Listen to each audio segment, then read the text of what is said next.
అందరికీ వందనాలండి. మరొక అద్భుతమైన విషయాన్ని ఈరోజు మనం ఆలోచించడానికి దేవుడు చాలా సహాయం చేశాడండి. ఆలోచిద్దాము. బేసిక్‌గా ఈరోజు సమాజంలో చాలామంది రోజుకి చాలామంది పుడుతూ ఉంటారు. చాలామంది చనిపోతూ కూడా ఉండుంటారు.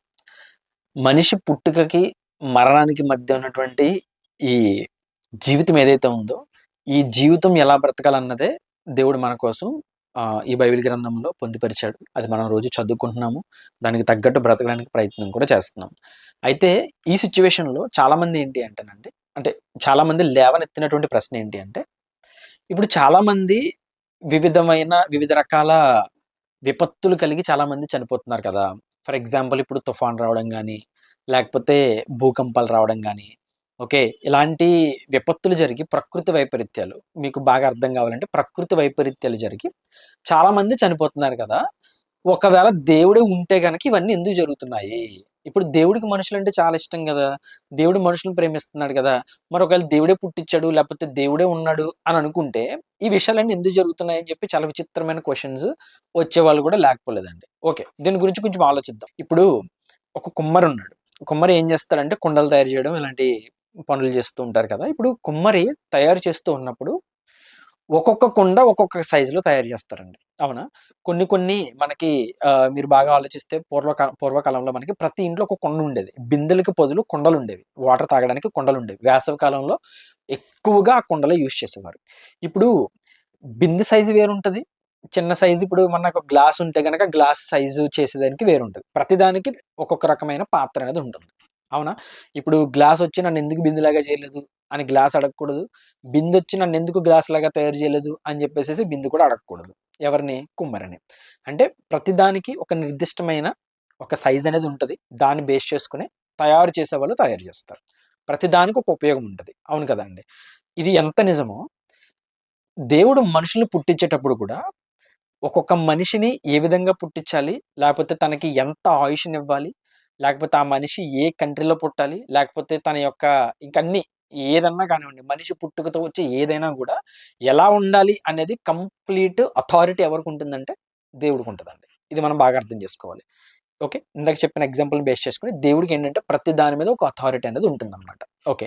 ఇక్కడ పాయింట్ ఏంటంటే మనుషులు పుట్టిన దగ్గర నుంచి చనిపోయేంత వరకు దేవుడిచ్చిన ఆజ్ఞ ఏంటంటే మనుషులు పరిశుద్ధంగా బ్రతకాలి. ఆయన కోసం బ్రతకాలి. ఈ భూమి మీద పాపాన్ని విడిచిపెట్టి పరిశుద్ధంగా మారి పరలోకం వెళ్ళాలన్నది కాన్సెప్ట్. ఈ సిట్యుయేషన్‌లో వివిధ రకాల తంత్రములను మనుషులు కల్పించుకునట ఏమండి దేవుడికి దూరం అయిపోయిన సిట్యుయేషన్‌లు మనం చాలా చూస్తాం. అది భక్తులు తప్పిపోయిన సిట్యుయేషన్‌లున్నాయి. అండ్ ఇంకా భక్తులే తప్పిపోయారంటే ఇంక అసలు ఏ మాత్రం దేవుడి వాక్యం మీద కొంచెం కూడా అవగాహన లేని వారు ఇంకెలా ఉంటారనేది మనకు అర్థం చేసుకోవాలి. సమాజంలో చాలా మందున్నారు. అసలు దేవుడిని నమ్మనోళ్ళున్నారు. ఏథిస్టులు అంటారు వాళ్ళని. వీళ్ళంతా ఏంటి అంటే ఇంక దేవుడి మీద ఎప్పుడు బురద జల్లుదామా అని చూస్తూ ఉంటారు. కొంతమంది ఏంటి అంటే దేవుడిని నమ్మినా కూడా ఏంటి అంటే, అంటే కొన్ని కొన్ని రిస్ట్రిక్షన్స్ అంటే తప్పు చేయకుండా ఉండాలా అన్నది కొంచెం వాళ్ళు తట్టుకోలేక దేవుడి మీద కొంచెం నిందలేసేవాళ్ళు లేకపోలేదు.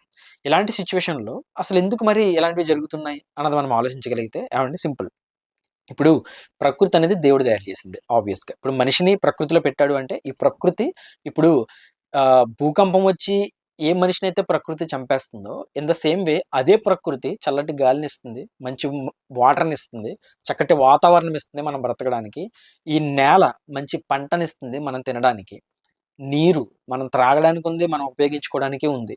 ఆకాశం సరైన సమయాల్లో వర్షం పడి, సరైన సమయాల్లో సూర్యరశ్మి వచ్చి, సరైన సమయాల్లో చక్కటి మంచు కురిసి, ఏవండీ ఈరోజు మన ఆరోగ్యాన్ని కాపాడుతూ ఉన్నటువంటి సిట్యుయేషను ఏదైతే ఉండిందో ఇదంతా కూడా ప్రకృతి వల్లనే కదా!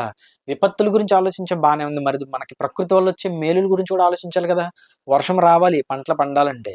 నేల తడవాలి, పంటనివ్వాలి. అంటే నేల కూడా ఇంపార్టెంట్. సరైన వాతావరణం ఉండాలి. ప్రతీదీ కూడా ఎక్కడికక్కడ నిర్దిష్టమైన స్థితిలో ఉంటేనే మనకి ఇవి చక్కటి వాతావరణం అనేది మనకొస్తుంది. ఋతువులు తిరుగుతూ ఉంటాయి. భూమి, సూర్యుడు, చంద్రుడు, నక్షత్రాలు ఇవన్నీ పర్ఫెక్ట్‌గా ఉండుంటాయి. దీనివల్లే మనకు సరైన వాతావరణం వస్తది. దానివల్లే మనము చాలా ఆరోగ్యంగా ఈ భూమి మీద బ్రతకగలుగుతున్నాం. భూమి నుంచి వచ్చే పంట తింటున్నాం, గాలి పీల్చుకుంటున్నాం, వాటర్ తాగుతున్నాం, ఆకాశం, ఆకాశం నుంచి వచ్చే వర్షం గావచ్చు, ఎండ గావచ్చు ఇవన్నీ పంచభూతాలు మనకి సహాయం చేస్తున్నాయి. మరి ఇంత సహాయం చేసేటువంటి పంచభూతాలు ఎందుకు ఒక్కొక్కసారి ఇంత దారుణంగా తుఫాను రూపంలో వచ్చేసేసి, భూకంపాల రూపంలో వచ్చేసేసి మనుషుల్ని చంపేస్తాయంటే, మనిషి చేసిన పాపమేనండి ఆబ్వియస్‌గా. ఇప్పుడు దేవుని యొక్క ఆయుధాలేంటండి? ఇప్పుడు దేవుడు ఒకవేళ తప్పు చేసే వ్యక్తికి బుద్ధి చెప్పాలనుకుంటున్నప్పుడు దేవుని యొక్క ఆయుధం ఏమవుతది? ఆబ్వియస్‌గా ప్రకృతే అవుతుంది కదా! మనిషికి సహాయం చేసే ప్రకృతే మనిషిని చంపేస్తుందంటే మనిషి చేసే పాపమే. ఎందుకు ఆపడు? దేవుడు ఆపడండి. రప్పించేది దేవుడు. దేవుడెందుకు ఆపుతాడు? మనకర్థం గావాలి. దేవుడుంటే ఇవన్నీ ఎందుకు జరుగుతుందని క్వెషన్ అడుగుతున్నారు కదా! దేవుడున్నాడు కాబట్టే జరుగుతున్నాయి. దేవుడు ఉన్నాడు కాబట్టి జరుగుతుంది. ఎందుకంటే దేవుని యొక్క ఆజ్ఞలు నెరవేరుస్తాయి అవి. మీకు ఒక మాట చూపిస్తా బైబిల్ నుంచి చూస్తే గనుక ఒకసారి కీర్తనల గ్రంథంలో, కీర్తనల గ్రంథము 148 అధ్యాయం అండి. 148 అధ్యాయము 8 వచనం చూద్దామండి. 8 వచనం చూస్తే అక్కడ మనకి అగ్ని, వడగండ్లారా, హిమమ, ఆవిరి, ఆయన ఆజ్ఞను నెరవేర్చు తుఫాను. తుఫాను ఆయన ఆజ్ఞ నెరవేర్చడం ఏంటండి? అసలు తుఫాను వచ్చేదే మొత్తం అన్నిటిని నాశనం చేసేయడానికి. ఆయన ఆజ్ఞను నెరవేర్చు అంటే ఆయన ఆజ్ఞ ఏమిస్తున్నాడు ఇంతకి? తుఫానుగా వెళ్ళు నువ్వు అని ఇస్తున్నాడు అంతే. తుఫాను నువ్వు వెళ్ళు. ఆయన ఆజ్ఞ అంటే నువ్వు తుఫానుగా మారు అని అర్థం. నువ్వు తుఫానుగా మారు అనే ఆజ్ఞను దేవుడు ఇస్తున్నాడు. ఎందుకు? దేవుడే ఇస్తున్నాడు. దేవుడు ఉంటే ఆపుతాడనేది అది అసలు క్వెషన్ కాదు. అది కాదు క్వెషన్.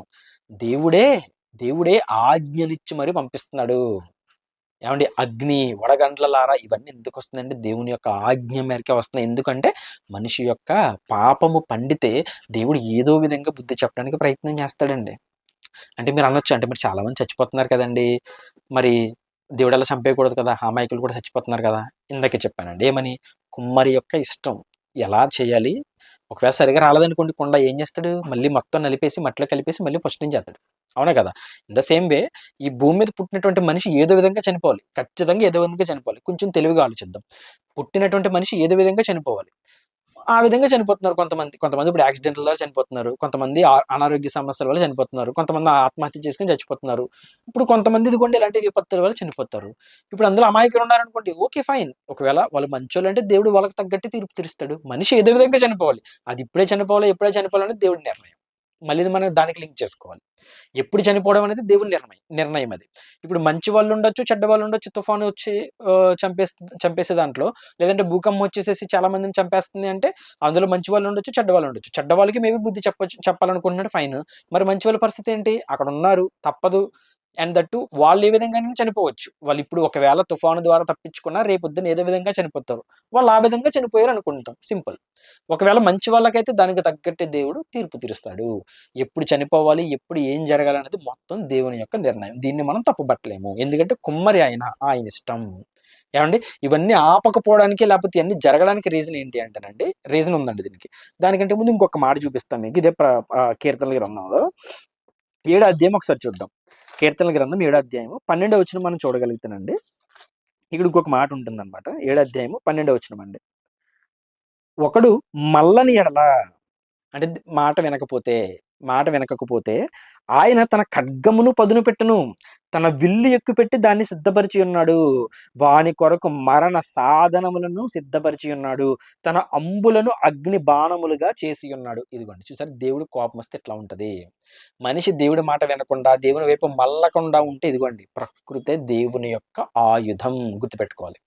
దేవుని యొక్క ఆయుధం ఏంటంటే ప్రకృతే. మనల్ని చల్లగా కాపాడే ప్రకృతే దేవుడు ఏం చేస్తాడంట? అగ్ని బాణములుగా మన వైపు వదులుతున్నాడు మనల్ని చంపడానికి. సో, మనం చాలా జాగ్రత్తగా ఉండాలి. ఇవన్నీ ఎందుకు జరుగుతున్నాయి మరి అంటే గనక ఒక చిన్న మాట చూపించేసేసి నేను క్లోజ్ చేస్తానండి. ప్రసంగి గ్రంథం చూద్దాం. ఈ మాట ఎప్పటికీ గుర్తుపెట్టుకోండి. చాలా చాలా ఇంపార్టెంట్ మాట.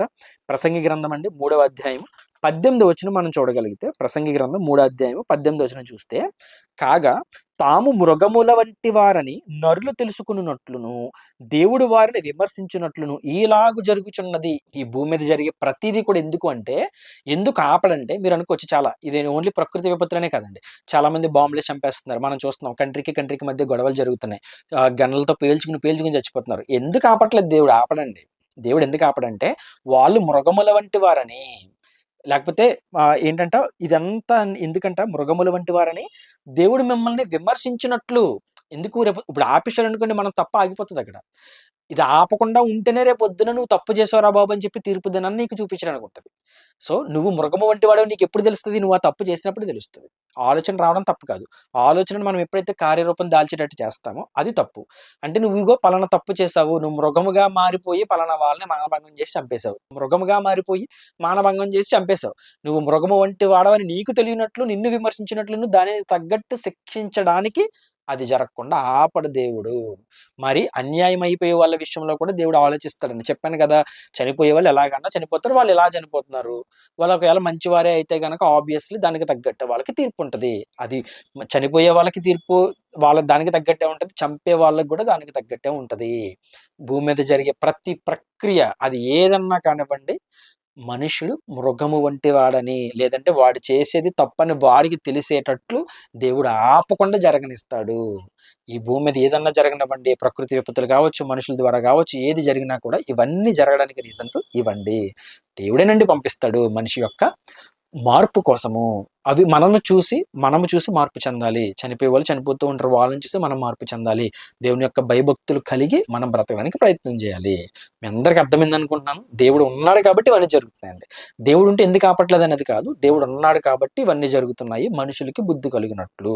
రైట్ అండి? అందరికి అర్థమైంది అనుకుంటున్నాను. సో చక్కగా విన్నటువంటి వాక్యాన్ని హృదయాల్లో దాచిపెట్టుకోండి. సో దానికి తగ్గట్టు బ్రతకడానికి ప్రయత్నం చేద్దాం. అందరికీ వందనాలండి.